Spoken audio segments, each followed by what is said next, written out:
A antiga Escola Unitaria de Mourente será rehabilitada para converterse no Centro Social dos Campos. A obra, que será financiada no 90% pola Deputación, ten un orzamento de algo máis de 540.000 euros e podería estar rematada no prazo dun ano. Con este convenio, pois xa se pode lanzar a licitación, verás o resultado ao cabo de, supoño que ao final do ano que ven, ao principio do seguinte, pero vai ser unha auténtica xoia de obra. A edificación ten unha superficie construída de 263 metros cadrados. Terá un aula que se poderá converter en dúas, ademais de oficinas, almacén e un módulo de baños conectado ao edificio a través dun corredor acristalado. A rehabilitación completarase ca actuación sobre a contorna, ca colocación dunha bancada exterior que permitirá facer actividades ao aire libre. O centro será, segundo o alcalde, un novo espazo de cohesión social. Unha das poucas, ou se non é a última, escola unitaria que está sin uso e que ademais son uns edificios que teñen certa importancia do punto de vista arquitectónico e que van a dar servicios aos veciños, que é unha forma tamén importante de aumentar, de mellorar a cohesión social, non?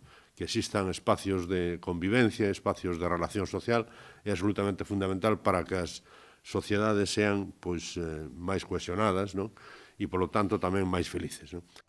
A sinatura do último convenio do ano entre a Deputación e o Concello de Pontevedra serviu para demostrar a colaboración entre ambas administracións, como salientaron tanto Carmela Silva como Fernández Lores. A relación da Deputación de Pontevedra co Concello de Pontevedra, co equipo de goberno, co seu alcalde, son unhas relacións de respeto mutuo, de traballo conxunto e tamén de boa relación humana que nestes tempos que corren, pois son moi importantes, pero esas relacións humanas só se poden acadar se hai respeto á autonomía local, se hai respeto que decide a cidadanía. Facilita moito as cousas e fai que as administracións públicas seamos máis operativas, non? E máis áxiles incluso na xestión e na tramitación e en darlle servizos aos cidadáns, que é a nosa obriga, non?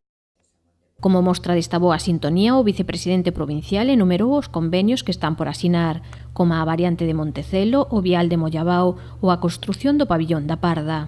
A presidenta lembrou os asinados, como o vial de acceso a Monteporreiro, a Rolda Leste, os campos de fútbol de Campañó e Ponte Sampaio ou o Centro Social do Burgo, entre outros.